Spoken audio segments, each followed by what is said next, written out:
Welcome to news మంత్ర. నమస్కారం. Telugu cinema అభిమానులారా, ఒకవైపు megastar Chiranjeevi నటించిన ఖైదీ, మరోవైపు యువరత్న నందమూరి బాలకృష్ణ నటించిన మంగమ్మగారి మనవడు. ఈ రెండు సినిమాలు వాళ్ళిద్దరి కెరియర్ని ఎలాంటి మలుపులు తిప్పాయో, బాక్సాఫీస్ దగ్గర ఎంత పెద్ద సునామీ సృష్టించాయో, అలాగే మూవీ కలెక్షన్స్ కంపేర్ చేస్తూ ఎవరు గెలిచారో ఈ వీడియోలో పూర్తిగా తెలుసుకుందాం. మీలో చాలా మంది ఈ సినిమాల్ని థియేటర్స్లో చూసే ఉంటారు. ఆ థియేటర్ దగ్గర ఉన్న రచ్చ, ఆ పేపర్ కాన్ఫెట్టి, ఆ విజిల్స్ ఇప్పటికీ మీ చెవుల్లో మురోగుతూనే ఉంటాయి. సో లేట్ చేయకుండా ఈ మ్యాసివ్ బాక్సాఫీస్ వార్లోకి ఎంటర్ అయిపోదాం.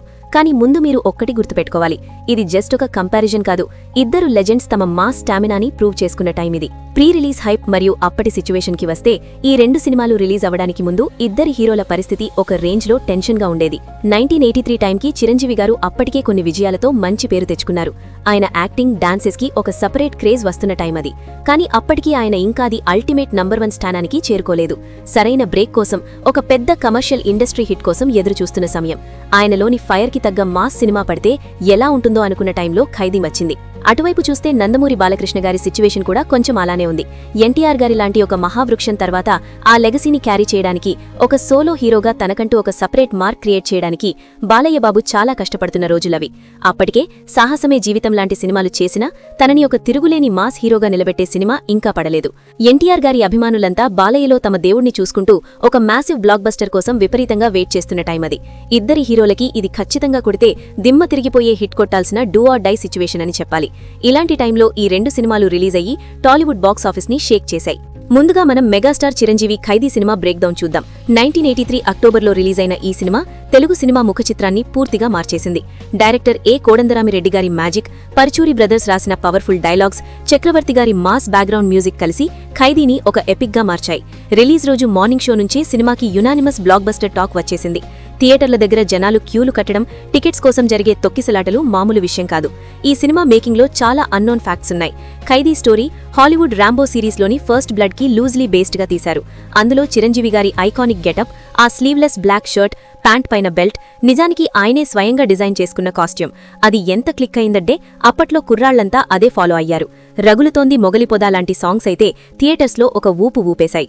ఈ సినిమా బాక్సాఫీస్ కలెక్షన్స్ కి వస్తే అప్పట్లో ఇది ఒక సంచలనం. ఒక మోస్తరు బడ్జెట్తో తీసిన ఈ సినిమా దరిదాపుగా 4 కోట్ల షేర్ మరియు 8 కోట్ల గ్రాస్ వసూలు చేసి అప్పటి వరకు ఉన్న టాలీవుడ్ రికార్డులను బద్దలు కొట్టి ఇండస్ట్రీ హిట్గా నిలిచింది. ఖైదీ సినిమా సుమారు 20కి పైగా సెంటర్స్లో 100 డేస్ ఆడి చిరంజీవిని సుప్రీం హీరో నుంచి మెగాస్టార్గా మార్చేసింది. ఇక మంగమ్మగారి మనవడు సినిమా బ్రేక్డౌన్ విషయానికి వస్తే, 1984 సెప్టెంబర్లో వచ్చిన ఈ సినిమా బాలయ్య బాబు కెరియర్లోనే కాదు, తెలుగు ప్రేక్షకుల గుండెల్లో ఎప్పటికీ నిలిచిపోయే ఒక సువర్ణ అధ్యాయం. దర్శకుడు కోడి రామకృష్ణ గారి అద్భుతమైన టేకింగ్, భార్గవ్ ఆర్ట్స్ గోపాల్ రెడ్డి గారి ప్రొడక్షన్ వాల్యూస్ ఈ సినిమాని ఇంకో లెవెల్కి తీసుకెళ్లాయి.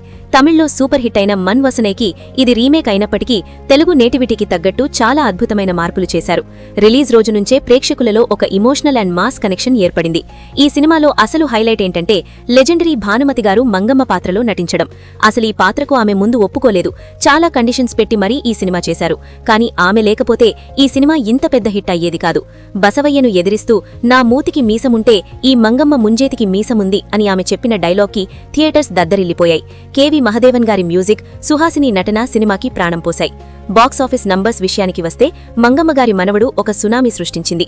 బాలజబాబుకి సోలో హీరోగా ఇది ఫస్ట్ ఇండస్ట్రీ హిట్ సినిమా. ఈ సినిమా గ్రాస్ కలెక్షన్స్ దరిదాపుగా 4 నుంచి 5 కోట్ల దాకా షేర్ రాబట్టి బాక్సాఫీస్ దగ్గర కొత్త చరిత్ర రాసింది. చాలా సెంటర్స్లో 100 డేస్ క్రాస్ చేసి, కొన్ని సెంటర్స్లో ఏకంగా 500 డేస్ పైన ఆడి బాలయ్యని యువరత్నగా ఎస్టాబ్లిష్ చేసింది. ఇక ఈ అల్టిమేట్ వర్డిక్ట్ కి, అంటే ఈ భారీ బాక్సాఫీస్ క్లాష్ విషయానికి వస్తే ఎవరు గెలిచారు అని కంపేర్ చేస్తే ఇది ఒక ఉత్కంఠభరితమైన పోరు అనే చెప్పాలి.